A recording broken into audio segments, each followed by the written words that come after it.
हम बात करेंगे रेप विक्टिम्स यानी कि बलात्कार पीड़ितों के अधिकारों के बारे में। रेप के मामले में इंडिया वर्ल्ड में तीसरे स्थान पे है and national crime records bureau के मुताबिक 2018 में इंडिया में कुल 34,000 रेप केसेस आए थे। इसका मतलब समझ रहे हैं आप, हर 15 मिनट में एक बच्ची या महिला के साथ रेप हो रहा था भारत में। और उससे ज़्यादा शानदार बात ये है कि इन केसेस का जो कन्विक्शन परसेंट है वो सिर्फ 28% है और 54% केसेस ऐसे में रिपोर्ट ही नहीं किए जाते हैं। इसका मतलब कि महिला या उसके घर वाले पुलिस के पास जाते ही नहीं है रिपोर्ट लिखवाने के लिए। आगे मैं बताना चाहूँगी कि यूएन की एक 57 नेशंस की स्टडी की गई थी। उसमें ये बताया गया था कि सिर्फ 11% केसेस हैं इंडिया में जो रिपोर्ट कराए जाते हैं ऐसे मामलों में, और बाकी सब लोग चुप बैठ जाते हैं सोसाइटी की और बाकी सब प्रेशर्स की वजह से। क्या आप सोच सकते हैं, भारत में एक 8 महीने की बच्ची और एक 84 ईयर्स की बूढ़ी औरत के साथ रेप हुआ है। तो आज इस वीडियो में मैं आपको ऐसे बलात्कार पीड़ितों की राइट्स के बारे में बताऊंगी। बेसिकली इन लोग के 6 मुख्य अधिकार होते हैं। पहला है राइट टू जीरो FIR, दूसरा है free medical treatment even in private hospital, तीसरा है no two finger test during medical examination, चौथी राइट है harassment free and time bound police investigation, पांचवी राइट है trial with full dignity speed and protection, और जो सबसे मुख्य राइट है वो है राइट टू कंपेंसेशन। तो हमारी पहली राइट है राइट टू जीरो FIR। अब आमतौर पर FIR तभी लिखाई जाती है जब अपराध जो हुआ रहता है वो थाना क्षेत्र के अंतर्गत आए, लेकिन जीरो FIR में ये थाना क्षेत्र की कोई अड़चनें नहीं होती हैं।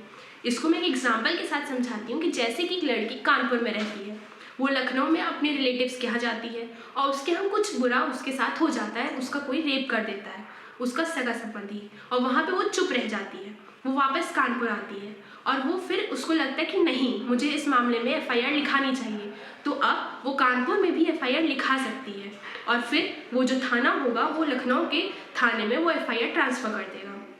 ये जो राइट है ये हमें निर्भया रेप केस जो 2012 में हुआ था उसके बाद मिली है। उसके बाद एक जस्टिस वर्मा कमेटी को कॉन्स्टिट्यूट किया गया था और इस कमेटी ने महिलाओं को इन अपराधों से बचाने के लिए ये राइट उन्हें दी थी। अगली राइट है कि रेप पीड़ितों को फ्री मेडिकल ट्रीटमेंट दिया जाएगा, चाहे वो एक सरकारी हॉस्पिटल में जाए या फिर एक प्राइवेट हॉस्पिटल में जाए।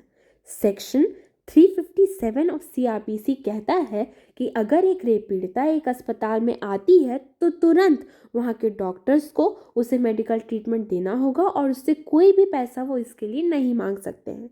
और अगर कोई उसके लिए पैसा मांगता है तो सेक्शन 166B के तहत उन संबंधित अधिकारियों को 1 साल तक की सज़ा और जुर्माना भरना पड़ सकता है। हमारी अगली राइट है right to know two finger test.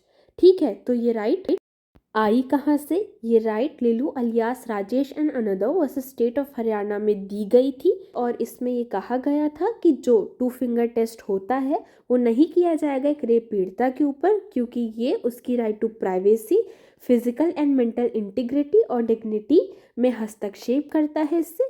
ठीक है, तो अब भारत सरकार की मिनिस्ट्री ने अस्पतालों को एक मेडिको फॉरेंसिक किट दी है और इसी किट से रेप पीड़ितों की जांच। हमारी अगली तो राइट है right to harassment free investigation and right to trial with dignity speed and protection. जी हाँ, सेक्शन 154(1) के तहत अगर एक महिला के साथ रेप किया जाता है या रेप करने की कोशिश होती है तो ऐसी महिला का बयान एक महिला पुलिसकर्मी ही दर्ज करेगी और ये जो केस होगा ये पूरा एक महिला जज ही देखेगी और इस पूरे केस की रिकॉर्डिंग की जाएगी।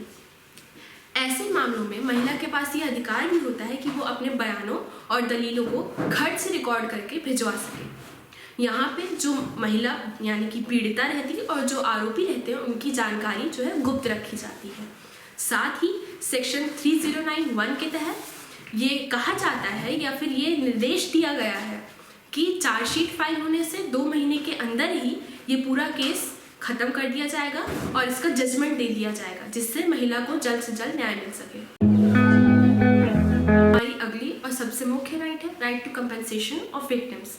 आर्टिकल 357A ऑफ CRPC ये कहता है कि राज्य सरकार और केंद्र सरकार को अपने कोऑर्डिनेशन के साथ पीड़िता को एक कंपेंसेशन देना पड़ेगा क्योंकि वो उसकी सुरक्षा नहीं कर पाए हैं। और ये कंपेंसेशन की मांग पीड़िता अपने ट्रायल ख़त्म होने से पहले भी कर सकती है। और ट्रायल ख़त्म होने के बाद अगर पीड़िता को या फिर कोर्ट को लगता है कि कंपेंसेशन उसके लिए नहीं मतलब उतना नहीं है, तो वो कोर्ट और भी कंपेंसेशन देने को कह सकता है सरकार को।